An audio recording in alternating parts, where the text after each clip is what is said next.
Oh, it's so good to be free.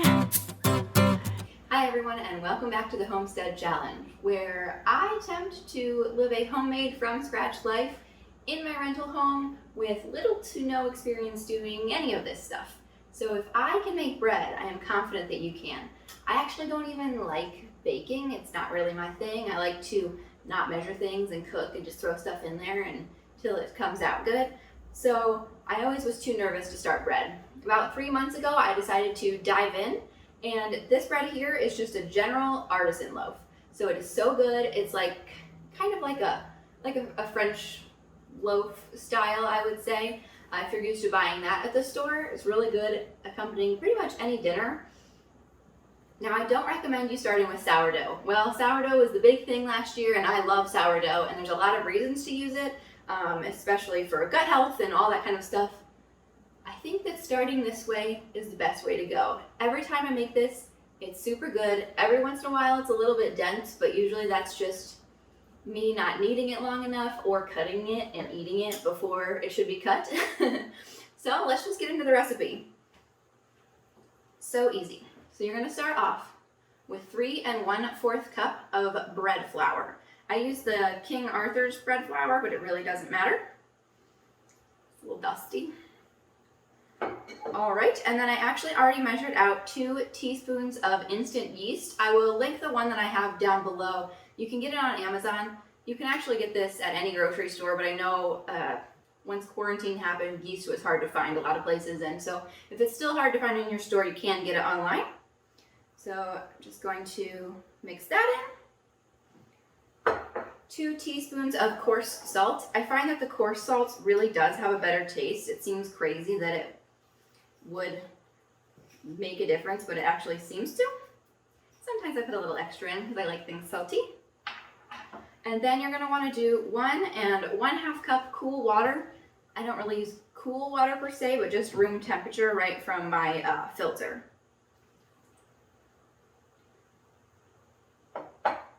So it doesn't really matter even which order you mix it in, and then you can start right away with your hands, but I usually start with a spoon. And sometimes I actually make this in my KitchenAid mixer, and I do find that it turns out a little bit better because when I mix by hand, I get really lazy. But I wanted to prove that anybody can do this even if you don't have any of the fancy gadgets.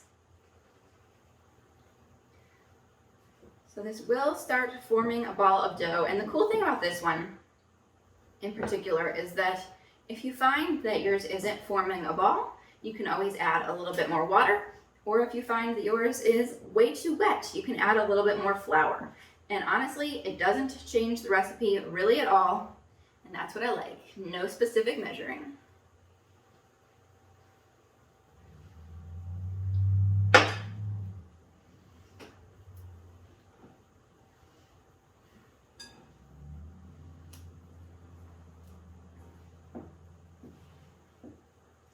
So once this kind of comes into a ball form, if you want, you can bring it out onto your counter or onto a cutting board or whatever you like to do. And I'm just going to sprinkle my excess flour right onto my table here. And then you're just going to knead. And honestly, by hand, you might need to be doing this for like 5 or 10 minutes, which I never do it that long, and sometimes it doesn't always turn out perfect, but it always turns out delicious. But that's why sometimes I do use my KitchenAid mixer with the dough hook, because it's a lot faster. And right now I'm working the nap time hustle, so I like to make this kind of thing quickly while the baby is sleeping.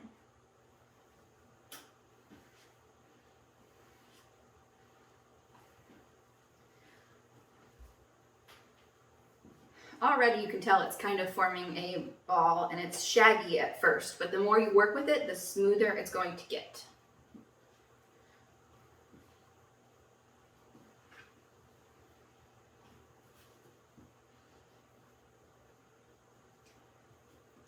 And if it gets too sticky, you can always put a little bit of flour on your hands or add a little bit of flour to it, just so you're not sticking.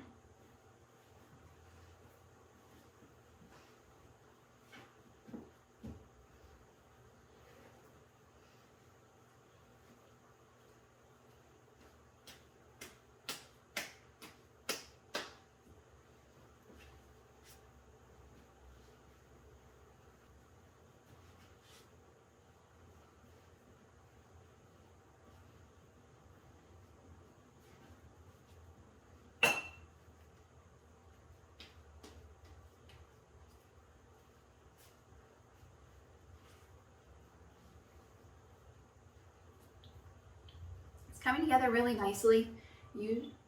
Usually I kind of end it here. This is about all I do.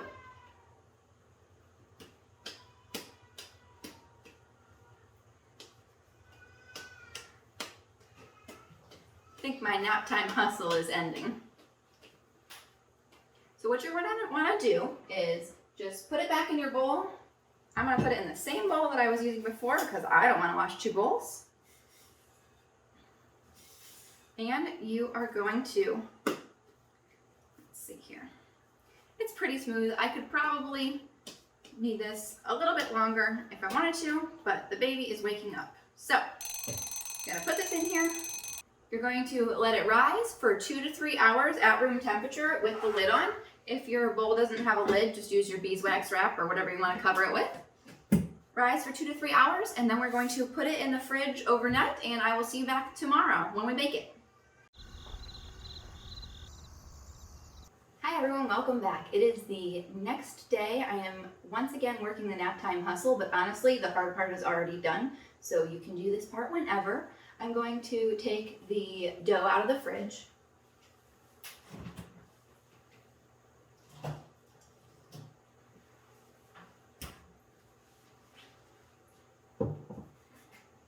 All right, so you have two options here. You can kind of reform your ball here, and you can either cook this in one ball or bowl. And if I do that, I typically do it in my Dutch oven with the lid on. But today I am actually going to separate it into two baguette shapes just because we are a smaller family and I feel like it keeps fresher if we're only going to be eating like half at a time. Otherwise, we probably would just eat this whole thing at one time anyway, let's be honest. So you can either separate it with your hands, or I actually think I'm going to cut mine with a knife. We'll see if this works. I'm just going to separate it.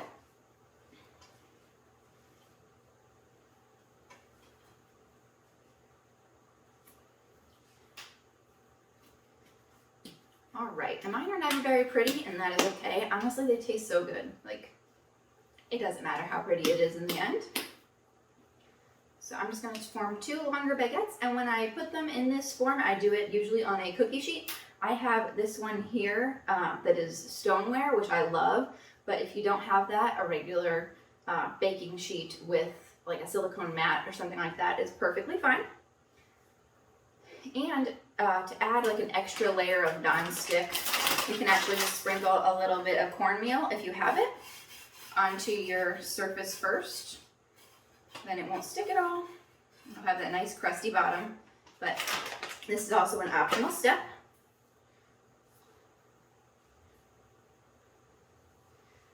There's one. And they do get a little bit bigger, but not much.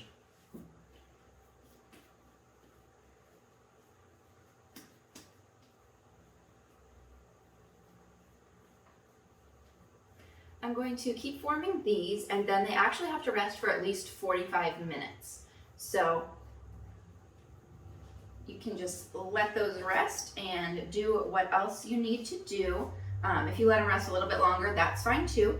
And preheat your oven to 475, and then we will get to baking. So I will see you then.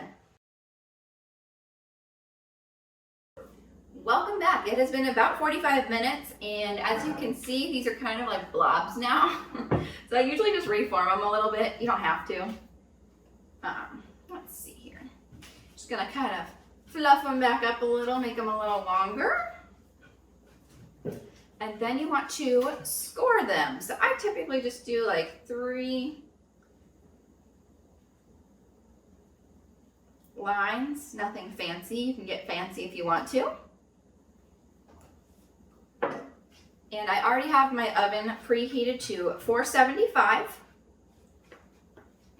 And now I'm going to put them in for about 25 minutes. I usually start with about 23 minutes and check from there. They're going to be nice and golden brown. And when you hit them like with a spoon or something, they're going to kind of sound hollow when they're ready to go.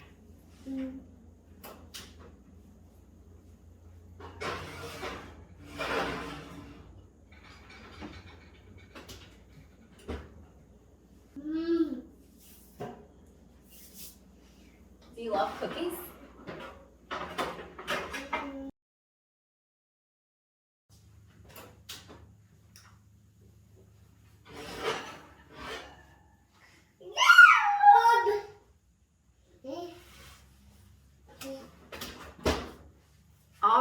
so they are golden brown, and when you hit it, kind of sounds hollow inside. So I am just going to move them over to my cooling rack. And if you're anything like me, you're going to be very tempted to eat them right away. But you should wait until they're completely cool to cut it, because it actually does change the consistency of the inside. If you cut it too soon, it might be like gummy or more dense inside. So you should wait for it to cool completely, but I don't know if I have enough patience, so I'm gonna wait 10 minutes.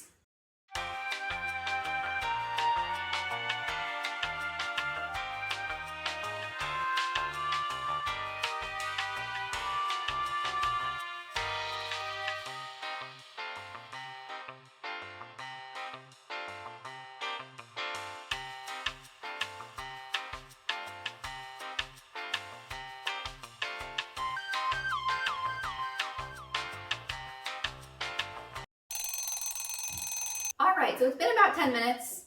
It's still kind of hot, so do as I say and not as I do. Wait for it to cool down before you cut it. You can hear that it has a nice outer crust. And you can see the nice pockets inside. It's totally still steaming.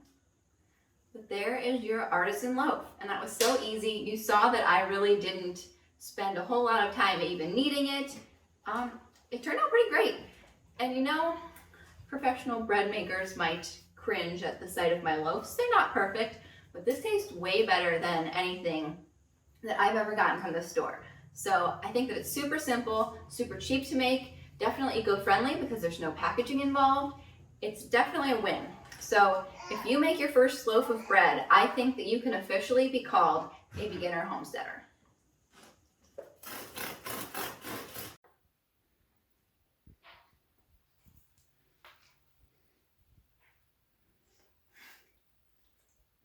Pretty good.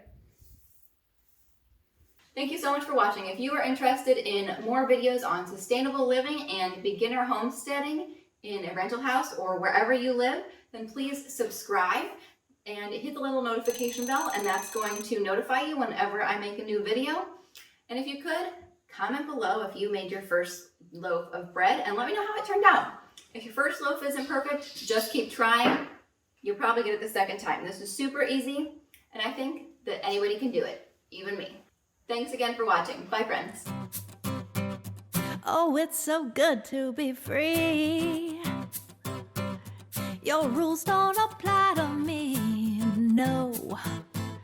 I blow away all the pressure to measure up to what don't